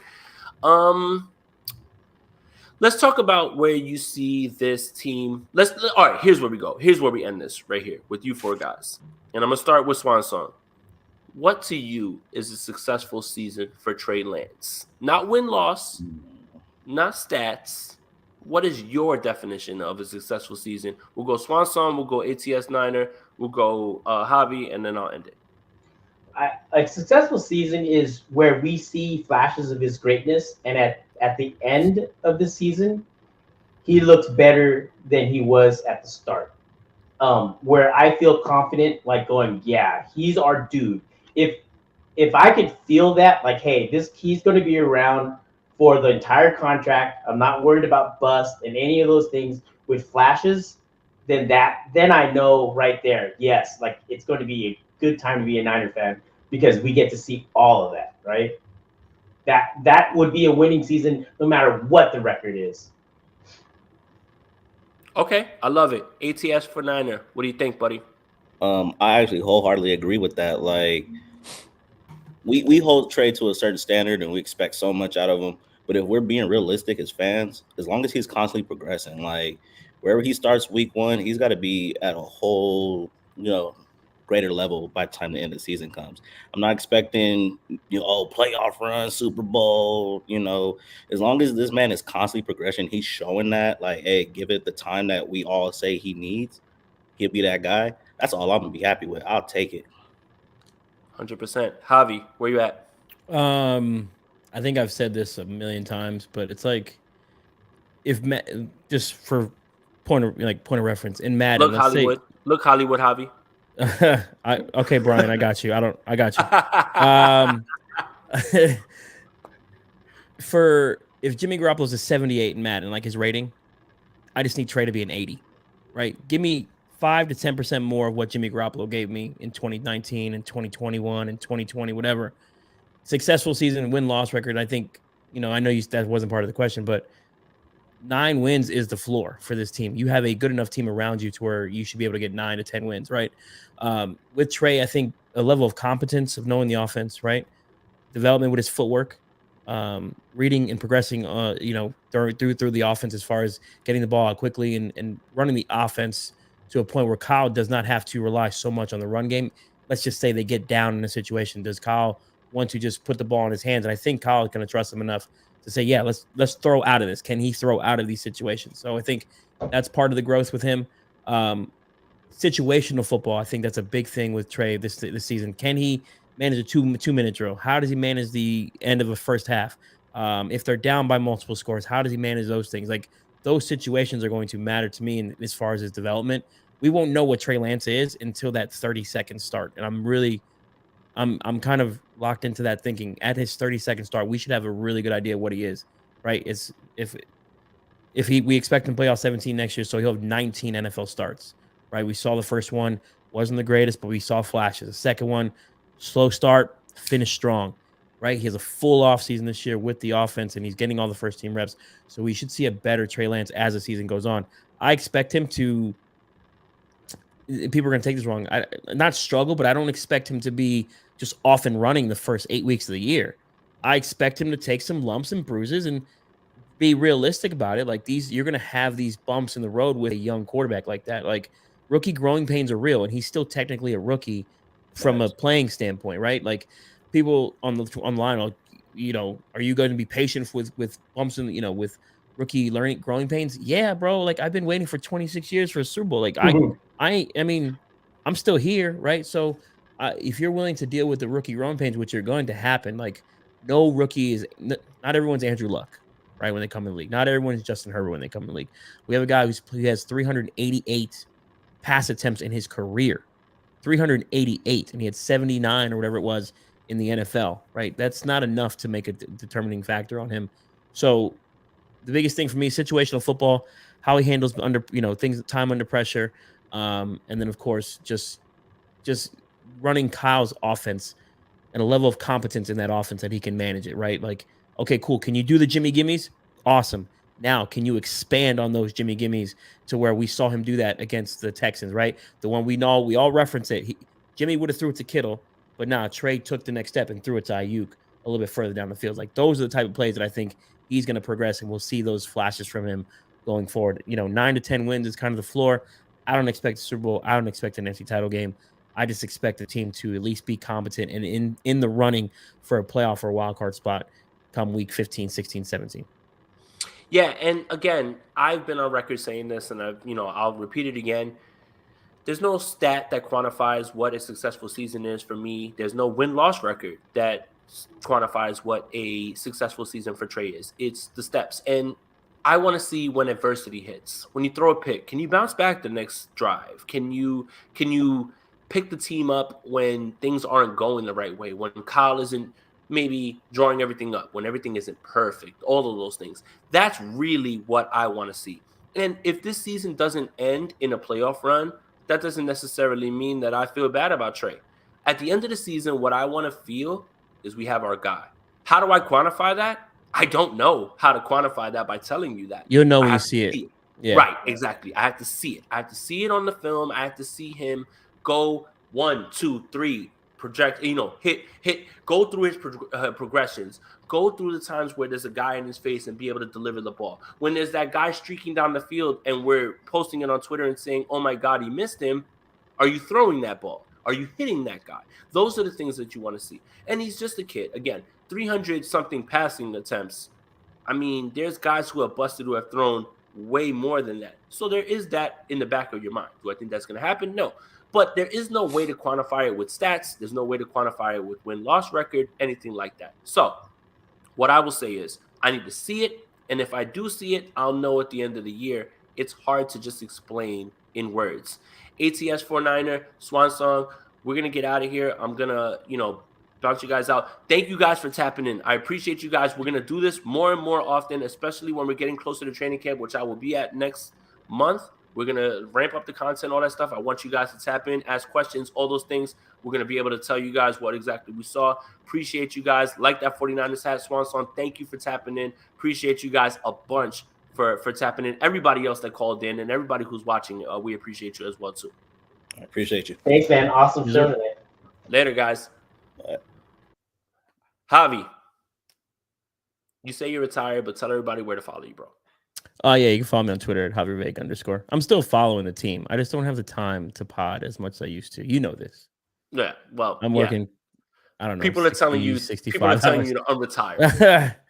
I was thinking, honestly, like Rob will probably see this, but I was thinking about it. I know Rob has been looking for a Monday show for Niners Nation. I'm like, maybe I'll just do like a 20-minute pop in, whoop, real quick, right? Because shout out to the boss man. Send him a text. I'm sorry, but you know what pissed me off on Sunday? Like the Jeremy Fowler report, they made it a big deal. It's like, bro, we heard Kyle Shanahan say he didn't rescind the trade request. Like we heard him say that. He said it. Right. He was like, that's none of our, you guys gotta ask. Well, ask Jeremy Fowler is also playing games with the 49ers social media team too. Well, everything's going well with Jimmy Garoppolo. Everything's moving forward, and it's like, okay, now y'all playing games. So, bro, we also knew that this would be the time frame where he would be getting back to throwing the ball. Like, if you paid attention to this team enough, the Niners you mentioned, July 4th weekend would be the time he would be throwing the ball. And a little birdie had told me that Jimmy's already throwing the ball, right? And it's not nothing super crazy, bro. It's July 28th. It's June 28th. Of course he's throwing the ball. Whether he's throwing, with 50-yard bomb or just a little, tossing the ball with his brothers in the backyard, he's throwing the ball right now. Right. And that's part of his rehab. Like this is a necessary portion of his rehab. So I expect Jimmy to be traded before training camp. I expect him the week before training camp. He is gone, traded or cut. And if he's cut, he's going to go to Seattle or Carolina, one of those two. If he's traded, he's going to Carolina. Yep, that's where I think too. I just don't see Cleveland as a possibility. They're going to roll with Jacoby Brissett. Have no problem with that. That makes a lot of sense. And the same thing with Carolina. So yeah. And Deebo's getting paid before the 26th. I kind of hear in the background. It's time for me to get out of here. Yo, Javi, love you, buddy. Thank you for tapping in. Salute. Make sure you guys follow this legend over here somewhere. Over here. Just a guy. Make sure you follow that guy. I'm going to get out of here. Thank you guys for tapping in.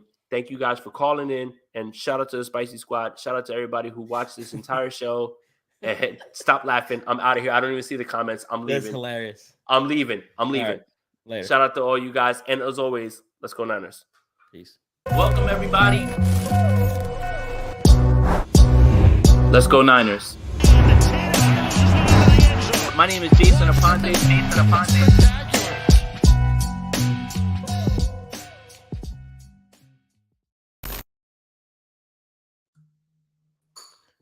Dog, he said Jimmy out here with the winner's shoulder.